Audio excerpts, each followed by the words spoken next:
Ayan oh. Pangatlong sunod na LX20 ko na hindi yung issue niya is protect. Tatlong porong sunog yung board. Magkakasunod. Yun ngayon oh, yun, ayan. Puro sunog yung mga board niyan. Yung una kong ginawa, kanan yung sunog ng board. Yung pangalawa, kaliwa. Tapos balik ulit sa kanan ngayon.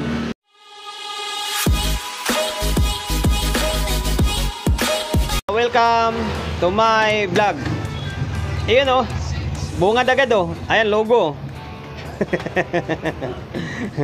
Yun, for today's video, ito na naman tayo.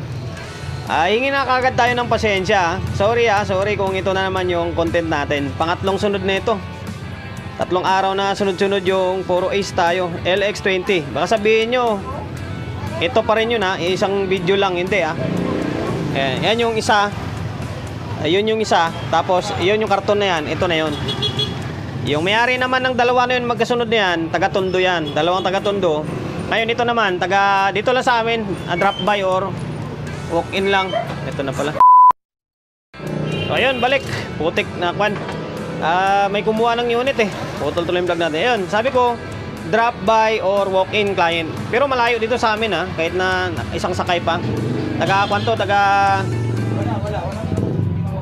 Pasong Tamo yata o sakop tuwan ng Soyo. Basta medyo malayo dito. Isang sakay, one ride. Ayun, shoutout sa may-ari nito. Shoutout sa nagdala nito sa akin. Hindi ko man kayo kilala personal, pero siyempre papasalamat pa rin tayo kahit papaano nagkakatiwala nyo yung unit nyo dito sa akin. Ang issue nito kaya dinala, ayan oh, pangatlong sunod na LX20 ko na hindi yung issue niya is protect. Tatlong porong sunog yung board. Magkakasunod. Ngayon oh, yun, ayan, puro sunog yung mga board niyan. Yung una kong ginawa, kanan yung sunog ng board. Yung pangalawa, kaliwa. Tapos balik ulit sa kanan ngayon. Ito, kanan naman ito. Tapos ang kwento ni sir, pinagawa daw niya ito. Kapitbahay niya yata or hindi ko lang alam. Baka sabihin mo naman eh, yung iba pa naman, pag magkwento tayo ng ganun eh, sasabihin, naninira tayo ng kapwa natin technician. Hindi paninira yan. Sinasabi ko lang yung conversation namin ni Kwan ba, ng customer. Para at least eh, alam nyo rin na ganun yung pinag-usapan namin. Nakatatlong beses na ginawa ito. Una kasi kwanto eh, bago to, mga ilang araw lang nila ginamit, nagka-problema agad. Kasi hindi ko lang din, kasi kwento rin naman niya, o baka na-overload dahil apat na 1K yata yung binubuhat nito. Maring na-overload din. Tapos pinagawa, sira ulit. Nasabi ko, hindi nakuha yung lason yan. Kaya sisira pa rin. Kasi yung tataka ka, dito pa rin paulit-ulit yung sira. Yung dito, hindi naman. Diba? So ngayon, yun yung mission ko for today's video. Gagawin natin, re-repair natin to. I-fix bias natin. And then, yung pinaka-pan natin, yung protection, yung fuse. Kaya lang naman nagkakaganito to eh. Kaya nagkakaganyan yan. Nasusunog yung board or naubos lahat ng pyesa. Kasi nga, walang fuse. Yung kuryente, dire-diretso pa rin pumapasok yung negative, positive. Kaya, tosta yung board ang mangyari dyan. Hanggat may natirang transistor dyan, ubusin nyo yan. Yung huling gawa ko nito, ubos yung apat sa taas, apat sa baba, ubos. Yung sinundan naman nun, tiniran ako 3 piraso. Ngayon dito, sana may matira. Pero tingin ko, wala rin to. Baka ubos din to. Tingnan nyo yung nangyari oh. Pati yung relay, sunog oh. Yan. Kabila is hindi siya ganun ka wala pa lang problema dito sa may kabila, pero ipipix na rin natin yan. Yun na, yung dating lagi kong sinasabi na package na ginagawa ko, maglalagay ako ng fuse, mag-add ako ng transistor, and then ipipix bias natin. So yun lang, babaklasin, gagawin, sasabihin ko sa inyo kung ano yung mga dapat mga pinalitan, papalitan, at mga pinapalit ko na pyesa. Ngayon, stay tuned lang kayo. Abot tayo ng 8:28 na ng gabi. Ito si kuya oh. Si paring Ray, sabi ko hindi na siya papasok bukas eh, magpapalamig to eh. Magpapalamig sa Baguio, kaya sabi ko, atawin muna natin lahat ng mga pinding dyan. Para sulit yung kwan mo. Ngayon ito, ano tawag nito? Sira lahat ng kwan. Ilang piraso ba yung sira? Ito, lahat ng mga mahaba, sira yan. 1, 2, 3, 4, 5. Ubos tong dito sa may kabilang side.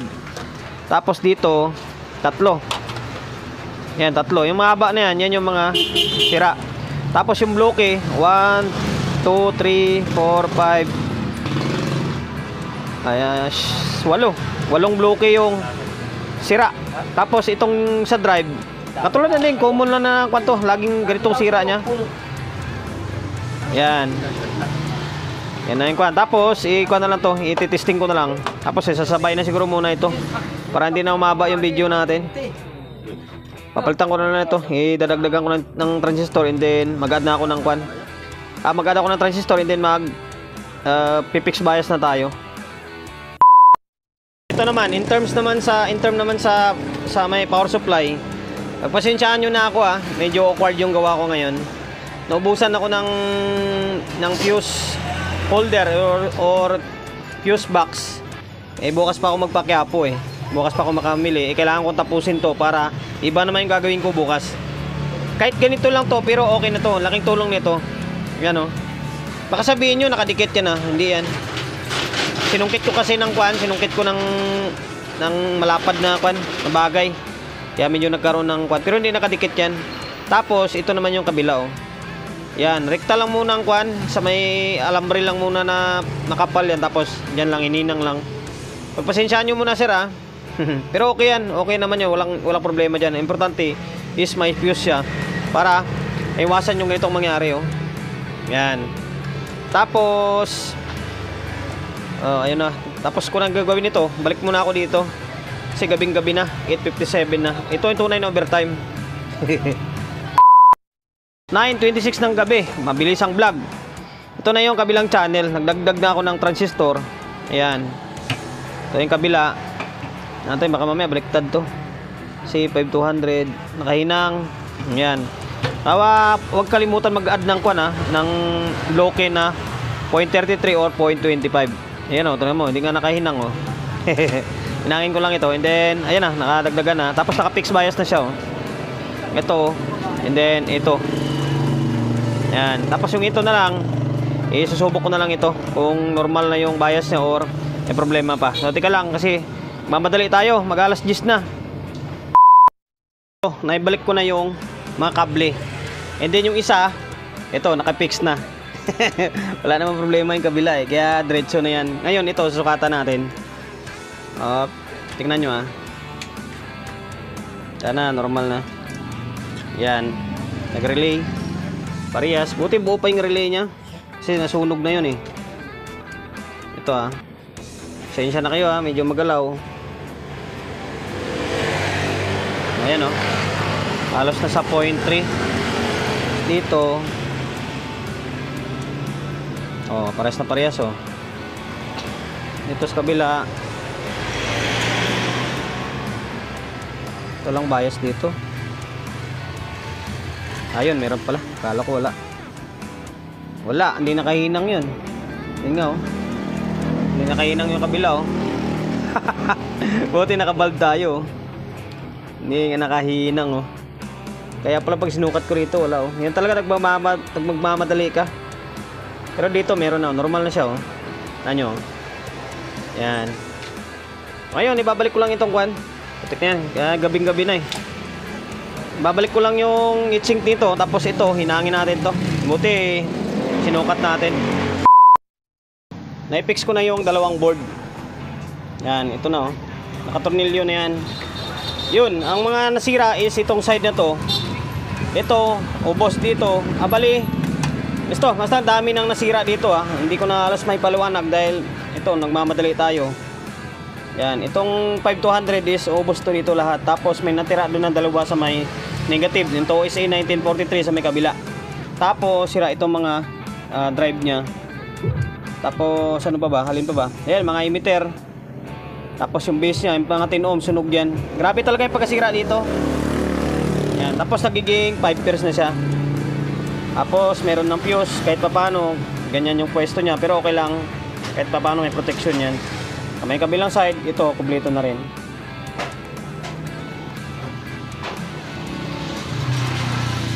Tignan nyo. Yan. Yan, okay na to. Sukatan natin.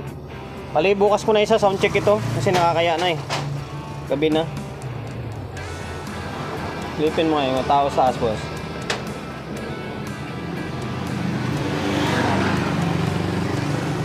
Harap ka lang, baliktad.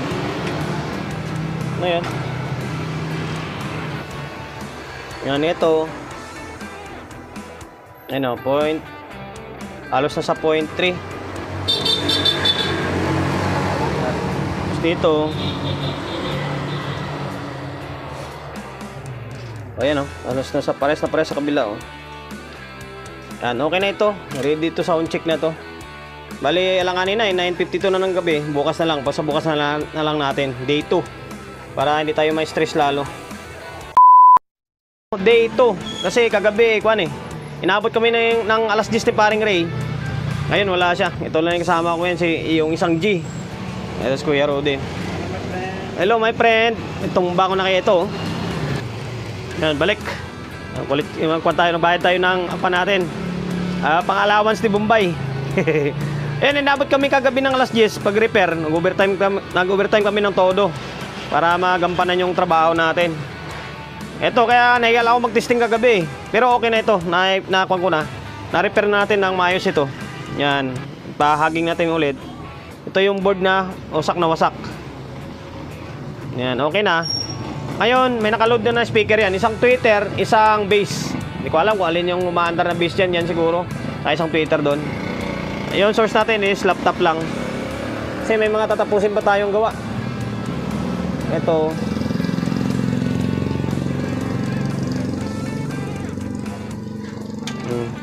Up, yeah. Ayan.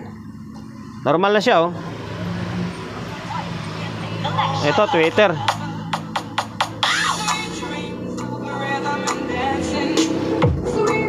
Okay na. Hindi talaga normal yung kwan. Baka magtaka kayo guys sa mga video ko na yung signal hindi pantay. Malakas yung kabila, mahina yung kabila. Lagi ko naman sinasabi yan. Yung laptop ko is may kwan na. Yung kabilang channel niya mahina na. Yung nag-comment sa akin doon na bibilang ko ng USB converter, di pa dumating eh. Di pa dumating, kaya ito pa rin yung gamit ko. Mahina yan. Pag ipagpalit mo yan, yung kabila naman yung lalakas. Pero okay lang yan. Ano ba? Yan. Oy.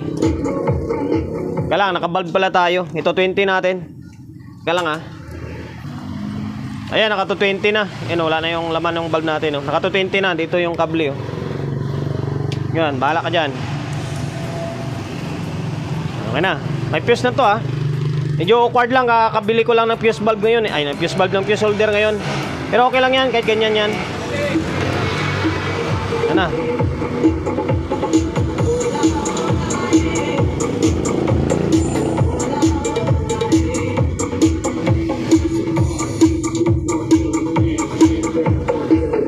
Ay, makapirate tayo. Ayun lang guys, hanggang dito na lang yung vlog natin. Kuan lang, tinapos ko lang yung vlog ko sa pangalawang araw ngayon, day 2. Ayun, sa may-ari nito, shoutout sa sir ah. Okay na yung unit nyo. Ito lang, malapit lang dito sa amin to eh. Taga-kuan lang to, taga-nambal lang. Okay na yung Ace na LX20 mo. Promotion. Hindi naman na ako magpo-promotion. Ang balik natin by 26 na, pagre-repair ulit. Kasi loaded na loaded yung katawan natin ngayon. Pahinga muna tayo. 26 na yung balik natin. Sa mga hindi pa nakapag-follow, paki-follow. And then, paki-share ng mga walang kwentang video natin sa my Facebook and the YouTube channel natin. Sa mga hindi pa nakapag-subscribe, paki-subscribe, like, share, and then siyempre paki-hit ng bell button sa gilid para updated ka sa mga video na i-upload ko. Ingat, God bless, and then peace sa atin lahat.